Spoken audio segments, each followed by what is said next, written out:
Good morning all of you. मैं आप सभी का वेलकम करती हूं डॉक्टर कल्पना एकेडमी के यूट्यूब चैनल पर। समान नागरिक संहिता यानी यूनिफॉर्म सिविल कोड आजकल चर्चा में बहुत है। आइए जानते हैं यह क्या है। भारत के नागरिकों हेतु सामाजिक मामलों में एकरूपता लाने वाला प्रस्तावित कानून। समान नागरिक संहिता यूनिफॉर्म सिविल कोड एक सामाजिक मामलों से संबंधित कानून होता है जो सभी पंथ के लोगों के लिए विवाह, तलाक, विरासत व बच्चा गोद लेने आदि में समान रूप से लागू होता है। दूसरे शब्दों में, अलग अलग पंथों के लिए अलग अलग सिविल कानून न होना ही समान नागरिक संहिता की मूल भावना है। यह किसी भी पंथ जाति के सभी निजी कानूनों से ऊपर होता है। 1930 में जवाहरलाल नेहरू, हालांकि उन्होंने एक समान नागरिक संहिता का समर्थन किया, उन्हें वरिष्ठ नेताओं द्वारा विरोध का सामना करना पड़ा। फिलहाल समान नागरिक संहिता भारत में नागरिकों के लिए एक समान कानून को बनाने और लागू करने का एक प्रस्ताव है जो सभी नागरिकों पर उनके धर्म, लिंग और यौन अभिरुचि की परवाह किए बिना समान रूप से लागू होगा। वर्तमान में विभिन्न समुदायों के व्यक्तिगत कानून उनके धार्मिक ग्रंथों द्वारा शासित होते हैं। पूरे देश में समान नागरिक संहिता लागू करना भारत की सत्तारूढ़ भारतीय जनता पार्टी द्वारा किए गए विवादास्पद वादों में से एक है। यह भारतीय राजनीति में धर्मनिरपेक्षता के संबंध में एक महत्वपूर्ण मुद्दा है और शरिया और धार्मिक रीति रिवाजों की रक्षा में भारत के राजनीतिक वामपंथी, मुस्लिम समूहों और अन्य रूढ़िवादी धार्मिक समूहों और संप्रदायों द्वारा विवादित बना हुआ है। अभी व्यक्तिगत कानून सार्वजनिक कानून से अलग अलग है और इसमें विवाह, तलाक, विरासत, गोद लेना और भरण पोषण शामिल है। इस बीच भारतीय संविधान का अनुच्छेद 25 से 28 भारतीय नागरिकों को धार्मिक स्वतंत्रता की गारंटी देता है और धार्मिक समूहों को अपने स्वयं के मामलों का प्रबंधन करने की अनुमति देता है। संविधान का अनुच्छेद 44 भारतीय राज्य से अपेक्षा करता है कि वह राष्ट्रीय नीतियां बनाते समय सभी भारतीय नागरिकों के लिए राज्य के नीति निर्देशक तत्व और समान कानून को लागू करे। ब्रिटिश भारत 1858 से 1947। भारत में यह विवाद ब्रिटिश काल से ही चला आ रहा है। अंग्रेज मुस्लिम समुदाय के निजी कानूनों में बदलाव कर उससे दुश्मनी मोल नहीं लेना चाहते थे। हालांकि विभिन्न महिला आंदोलनों के कारण मुसलमानों के निजी कानूनों में थोड़ा बदलाव हुआ। 6. प्रक्रिया की शुरुआत 1882 के हेस्टिंग्स योजना से हुई और अंत शरीयत कानून के लागू होने से हुआ।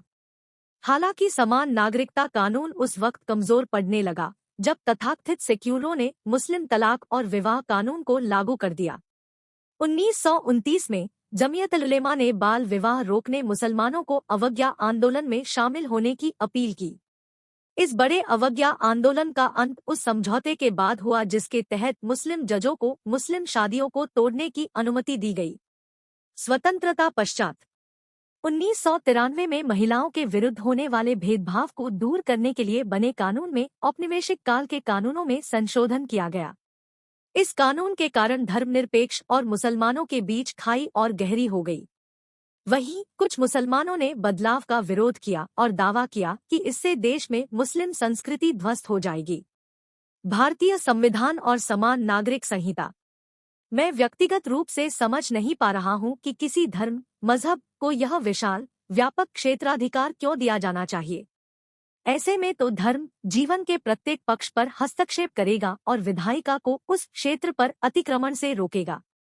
यह स्वतंत्रता हमें क्या करने के लिए मिली है? हमारी सामाजिक व्यवस्था असमानता, भेदभाव और अन्य चीजों से भरी है। यह स्वतंत्रता हमें इसलिए मिली है कि हम इस सामाजिक व्यवस्था में जहां हमारे मौलिक अधिकारों के साथ विरोध है वहां सुधार कर सके। समान नागरिक संहिता का उल्लेख भारतीय संविधान के भाग 4 के अनुच्छेद 45 में है। इसमें नीति निर्देश दिया गया है कि समान नागरिक कानून लागू करना हमारा लक्ष्य होगा। सर्वोच्च न्यायालय भी कई बार समान नागरिक संहिता लागू करने की दिशा में केंद्र सरकार के विचार जानने की पहल कर चुका है। भारतीय संविधान की प्रस्तावना में 42वें संशोधन के माध्यम से धर्मनिरपेक्षता शब्द को प्रविष्ट किया गया। इससे यह स्पष्ट होता है कि भारतीय संविधान का उद्देश्य भारत के समस्त नागरिकों के साथ धार्मिक आधार पर किसी भी भेदभाव को समाप्त करना है, लेकिन वर्तमान समय तक समान नागरिक संहिता के लागू न हो पाने के कारण भारत में एक बड़ा वर्ग अभी भी धार्मिक कानूनों की वजह से अपने अधिकारों से वंचित है। मूल अधिकारों में विधि के शासन की अवधारणा विद्यमान है, जिसके अनुसार सभी नागरिकों हेतु एक समान विधि होनी चाहिए। लेकिन स्वतंत्रता के इतने वर्षों के बाद भी जनसंख्या का एक बड़ा वर्ग अपने मूलभूत अधिकारों के लिए संघर्ष कर रहा है। इस प्रकार समान नागरिक संहिता का लागू न होना एक प्रकार से विधि के शासन और संविधान की प्रस्तावना का उल्लंघन है। सामाजिक संस्कृति के सम्मान के नाम पर किसी वर्ग की राजनीतिक समानता का हनन करना संविधान के साथ साथ संस्कृति और समाज के साथ भी अन्याय है, क्योंकि प्रत्येक संस्कृति तथा सभ्यता के मूलभूत नियमों के तहत महिलाओं और पुरुषों को समान अधिकार प्राप्त होता है, लेकिन समय के साथ इन नियमों को गलत तरीके से प्रस्तुत कर असमानता उत्पन्न कर दी जाती है। समान नागरिक संहिता से संभावित लाभ। अलग अलग धर्मों के अलग कानून से न्यायपालिका पर बोझ पड़ता है।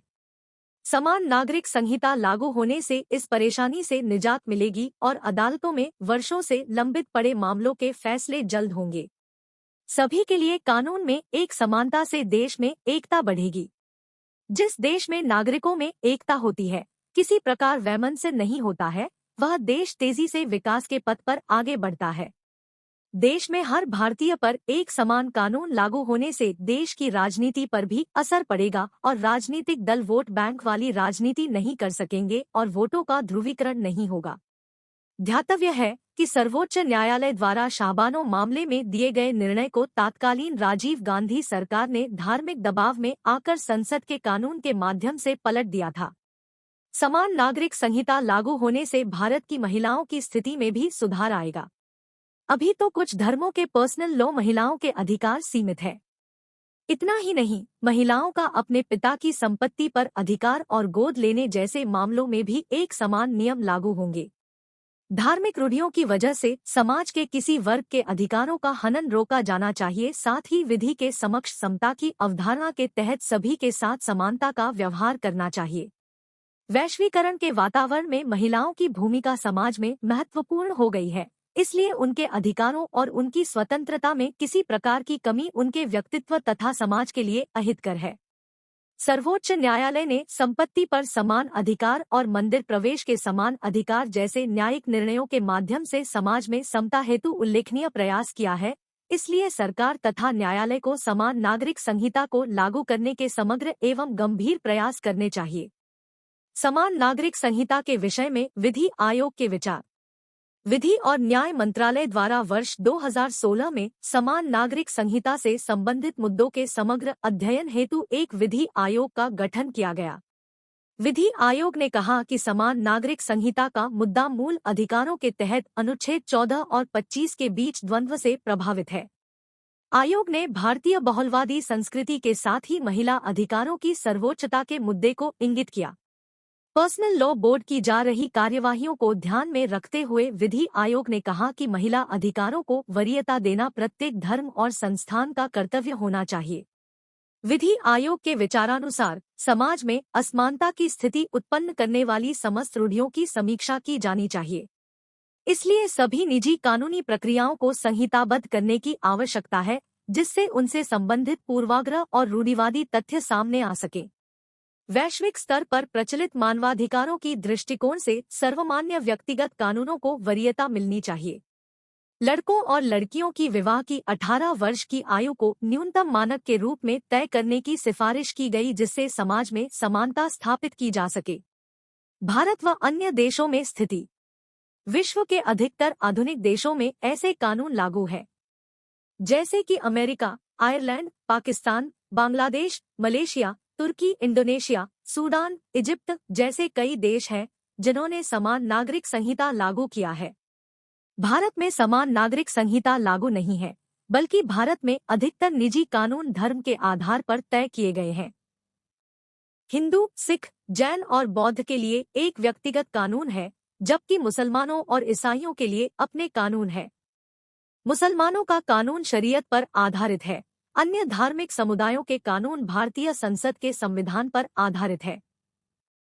जय हिंद, जय भारत, वंदे मातरम।